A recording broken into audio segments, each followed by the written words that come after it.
বৃহস্পতিবার দুপুরে পুরসুরা থানা এলাকার রাস্তার পাশে থাকা জলাশয়ে ডুবে গিয়ে শেষ নিঃশ্বাস ত্যাগ করেন বছর ৬০-এর এক মহিলা। মৃতার নাম মালতী হাইত, বাড়ি পুরসুরা। পারিবারিক সূত্রে জানা গেছে ওই মহিলা মানসিক ভারসাম্যহীন ছিলেন। রাস্তার কাজ চলাকালীন রাস্তার পাশে গর্ত করে সেখান থেকে মাটি তোলা হয়েছিল। বর্তমানে সেখানে জল জমে আছে। রাস্তায় যাবার সময় কোনো কারণে ওই মহিলা জলাশয়ের দিকে যান, তারপর কোনোভাবে জলাশয়ে পড়ে গিয়ে তিনি মারা যান। পুরসুরা থানার পুলিশ গিয়ে জলাশয় থেকে মৃতদেহ উদ্ধার করে বলে জানা গেছে।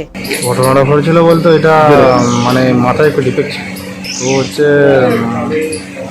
আসছিল রাস্তাতে, তো আস্তে আস্তে তোমার পায়খানা পাক যাই হোক নিচের দিকে নেমেছিল, ফটকে ফটকে যা গিয়েছিলো হয়তো এই আর কি।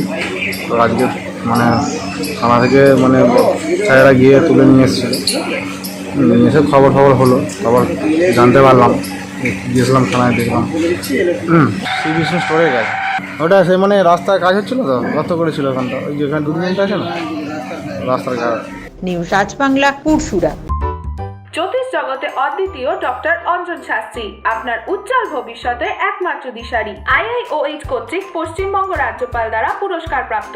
এখন আপনার শহরে আরামবাগ হসপিটাল মোড় ICICI ব্যাংকের পাশে। কল করুন 7477886099। লগ অন করুন www.anjanshastri.com।